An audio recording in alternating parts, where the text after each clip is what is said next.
বন্ধুরা, আমরা কালকে শিলং শহরে এসে পৌঁছেছি রাত 10টার সময়। আমরা এখানে এসে উঠেছি রেলওয়ে রেস্ট হাউসে। যেহেতু রাত্রি অনেকটা হয়ে গেছিলো, তাই আমরা রেস্ট হাউসটা আর আপনাদেরকে এখন দেখাচ্ছি না, অবশ্যই দেখাবো, পরে দেখাবো। রাতের বেলার আমরা ছবি তুলিনি। শিলং সফর আমরা শুরু করেছি আজ সকাল 10টা থেকে। ব্রেকফাস্ট সেরে আমাদের আজকের প্রথম ডেস্টিনেশন হচ্ছে ট্যাগর হাউস। সালটা ছিল 1919 সাল, যখন নোবেল বিজয়ী কবিগুরু রবীন্দ্রনাথ ঠাকুর অবিভক্ত আসামের রাজধানী শিলংয়ে তার প্রথম সফরে এসেছিলেন। তিনি তৎকালীন চট্টগ্রামের সহকারী কমিশনার কিরণচন্দ্র দের রিলবং এলাকায় একটি বাংলো ব্রুকসাইডে 3 সপ্তাহ কাটিয়েছিলেন। 1928 সালে কবি যখন দক্ষিণ ভারত সফর করেন এবং শেষের কবিতাটি লেখেন, তখন 17টি অধ্যায়ের মধ্যে 13টি অধ্যায় তার শিলং অবস্থানের দ্বারা অনুপ্রাণিত হয়েছিল। যদিও ঠাকুর ব্রুকসাইডের নাম উল্লেখ করেননি, তবুও এর বর্ণনা এবং ভৌগোলিক অবস্থান সম্বলিত অক্ষরগুলি স্পষ্ট করে তোলে যে উপন্যাসে যোগমায়ার 12টি আসলে ব্রুকসাইডের আদলেই তৈরি হয়। বর্তমানে শিলংয়ের এই Tagore house Rabindranath Tagore art gallery নামে পরিচিত। এখানে রয়েছে কবিগুরু রবীন্দ্রনাথ ঠাকুরের ব্যবহার করা কিছু জিনিসপত্র এবং বিভিন্ন ধরনের পুস্তক। কিন্তু আমরা যখন শিলংয়ের এই রবীন্দ্রনাথ হাউসে এসে পৌঁছাই, তখন এটা বন্ধ ছিল, কারণ এখানের কিছু সংস্কার কার্য চলছিল। আর এই রবীন্দ্রনাথ ট্যাগর আর্ট গ্যালারির পাশেই রয়েছে মেঘালয় লেজিসলেটিভ অ্যাসেম্বলি।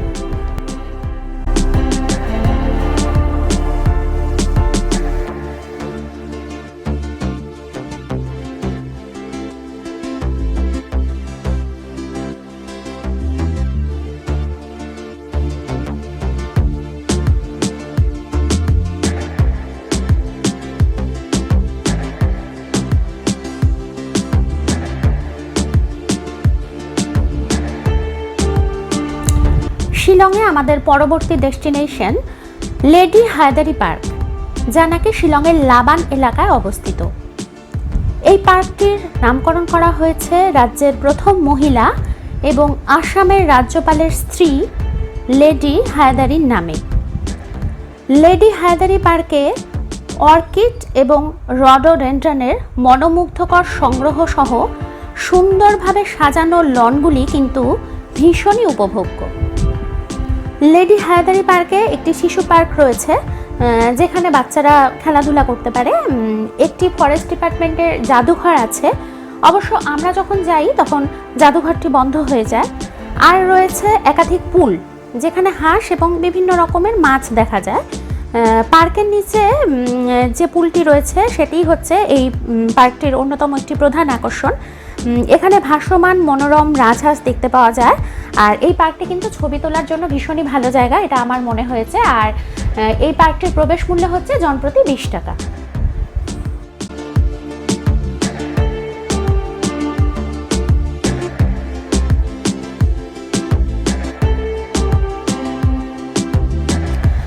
বন্ধুরা, এখন আমরা এসে পৌঁছেছি শিলংয়ের ওয়ার্ডস লেকে। এই লেকটির প্রবেশ মূল্য জনপ্রতি 20 টাকা করে। ঘোড়ার নালের আকৃতির এই হ্রদটি রাজ্যপালের সরকারি বাসভবন রাজভবনের কাছেই অবস্থিত। হ্রদটি একটা বোটানিক্যাল গার্ডেন দ্বারা বেষ্টিত রয়েছে, যেখানে পাথরের ফুটপাত এবং একটি ঝর্ণা রয়েছে।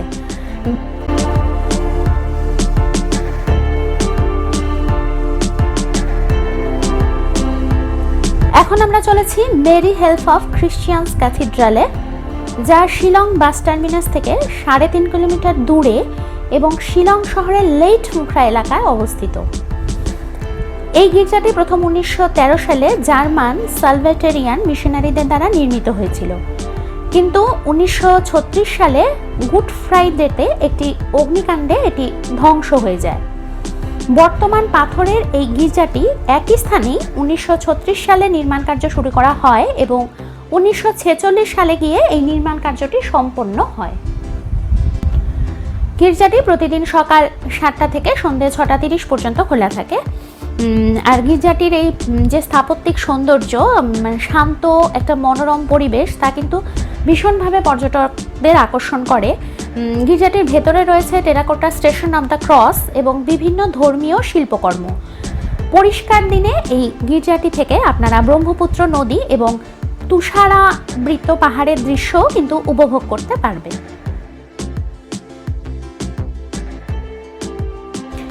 আমরা এখন এসে পৌঁছেছি শিলং শহরের লাইটলুম ক্যানিয়নে, যা নাকি শিলং শহর থেকে প্রায় 24 কিলোমিটার দূরে এবং স্মিথ গ্রামের কাছে অবস্থিত। এই লাইটলুম শব্দের অর্থ কিন্তু খাসি ভাষায় পাহাড়ের দেশ। আর এই যে স্থানটি, এটা কিন্তু তার মানে একটা বিস্ময়কর প্রাকৃতিক সৌন্দর্য, গভীর উপত্যকা এবং সবুজে ঘেরা পাহাড়ের জন্য পরিচিত।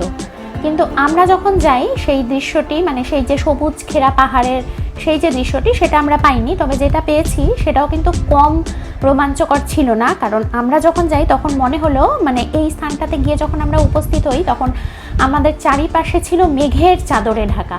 এত সুন্দর মেঘগুলো আমাদের গায়ে গায়ে এসে লেগে যাচ্ছিল, আমরা মনে হচ্ছিল মেঘের রাজ্যে চলে গেছি। এটাও কিন্তু ভীষণ ভীষণ উপভোগ্য ছিল।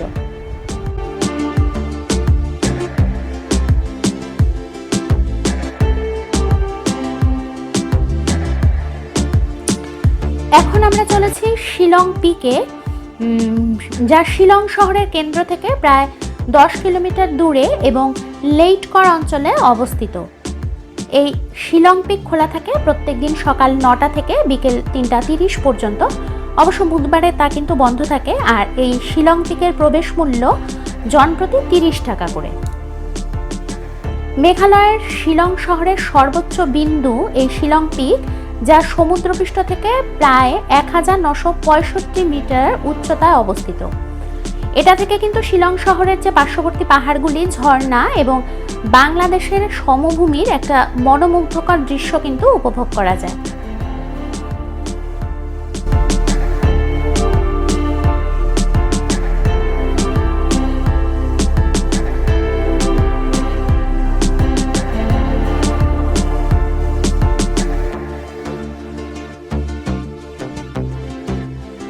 বন্ধুরা, এখন আমরা রয়েছি শিলং শহরের কেন্দ্র থেকে প্রায় 12 কিলোমিটার দূরে আপার শিলংয়ে এলিফ্যান্ট ফলসে।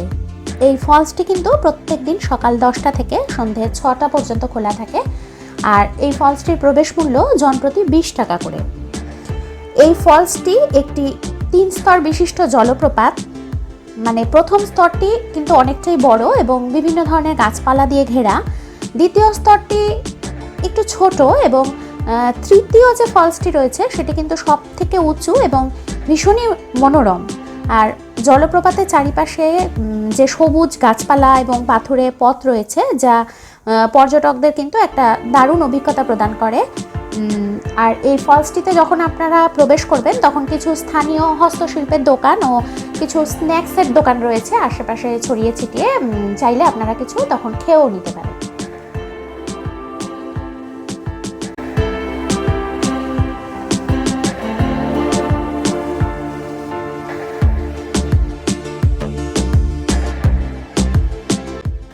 বন্ধুরা, এখন আমরা পৌঁছে গেছি শিলং শহরের কেন্দ্র থেকে প্রায় 13 কিলোমিটার দূরে অবস্থিত আপার শিলংয়ে ভারতীয় বায়ুসেনার একটি মিউজিয়ামে। চলুন ঘুরে দেখা যাক এই মিউজিয়ামটিতে কী কী রয়েছে।